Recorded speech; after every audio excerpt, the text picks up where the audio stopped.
একদিন গুরু আগে দেওয়া শুরু করেছিল সন্তান বাসায় এও তো সন্তান বাসায় আদাত আব্বাস বললেন ইয়া রাসূলুল্লাহ আল্লাহর নবী আপনি দোয়া করেছেন আমার সন্তানকে ভালো দিয়েছেন বাদশা আমার সন্তান একদিন বাদশা হবে আব্বাসে বললেন সত্যি সত্যি আমার সন্তান আব্দুল্লাহ ইবনে আব্বাস বড় দরজারে খালি হইছে এবং বাদশাও হইছে একমাত্র নবীজি পুত্র মুবারকের দ্বারা সুবহানাল্লাহ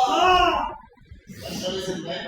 নবীজি পুত্র মুবারকের বাদশা হইছে সবচেয়ে বড় জ্ঞানী হইছে তাফসীর কারণ হইছে আব্দুল্লাহ ইবনে আব্বাস সুবহানাল্লাহ রাসূলুল্লাহ কায়েমতে আল্লাহ জানাইছে এটা ভবিষ্যতে রয়েছে আব্দুল্লাহ ইবনে আব্বাস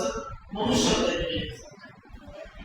ঠিক নবীর সন্তান আব্দুল্লাহ আমি রাসূলুল্লাহ বরাকাতি সামি আমাকে আপনি সালামের আমি তোমার এমন জায়গা করতে দাফন করব এমন জায়গা করতে তুমি প্রদান করবা যে জায়গা মধ্যে কোনো মানুষ থাকতো না শুধু মরুভূমি আর মরুভূমির মাঝে শুধু মরুভূমি না মরুভূমির মাঝে ইন্তেজাম করবে ওখানে তোমার দুই আমি যখন চিন্তাতে বাসাবিলে ইয়া রাসূলুল্লাহ ইয়া হাবিবাল্লাহ আল্লাহ হাবিব যদি আমার নবী বাসারে মৃত্যু হয় আমার কাপড় খেয়ে হবে মানুষ থাকতো না আল্লাহর হাবিবের বর্ণনা চিন্তার কোনো কারণ নাই ও দেশের যে বাদশা থাকবে ও দেশের বাদশা আল্লাহ কোন সম্পূর্ণ করবে সুবহানাল্লাহ আমি চিন্তাতে বাদশার সরকার তখন সম্পূর্ণ হচ্ছে আব্দুল আজিজ বাদশা যাবে সুবহানাল্লাহ আব্দুল আজিজ বাদশা যাবে আমি সম্পূর্ণ দাফনের ব্যবস্থা করব সুবহানাল্লাহ আল্লাহ হাবিব এই কথা ভবিষ্যতে আছে আমরা ভবিষ্যতে দিয়ে আছে আমার উম্মতের মধ্যে অনেক উম্মত আসবে অচিরেই তোমাদের সামনে অনেক কিছু আসবে যে যদি মসজিদ থাকবে যাচ্ছে পূর্ণ প্রকৃতি বলবে তাহলে শূন্য মসজিদ বানাবে মানুষ প্রশংসা আমাদের মসজিদের মতো সৌন্দর্য মসজিদ আর এই কথাটা আছে নাই আমরা মসজিদে এসে আছি আমরা মসজিদে বিদ্যুৎ পাবো আমরা মসজিদে লাইটিং করবো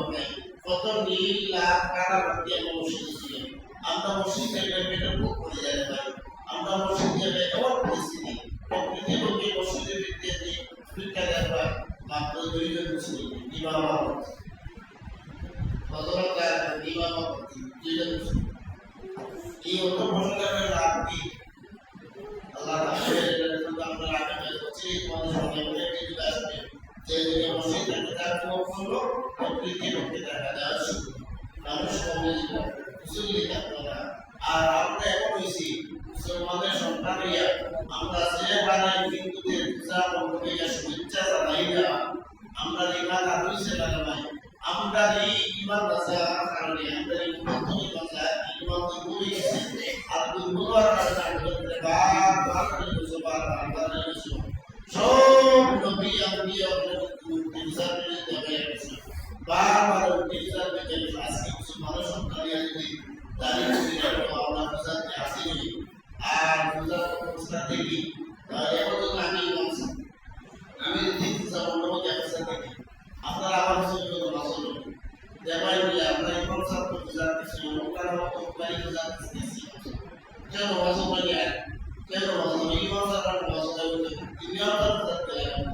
আমি মুসলমান আপনি তো মুসলমান মুসলিম ইমাম সাহেবের দুশমন যদি ইমাম সাহেব যত বড় হয় না দুশো দিতে পারেন আপনি যদি বারবার দুশো আপনার কি দুশ নাই আপনি মুসলমান নাই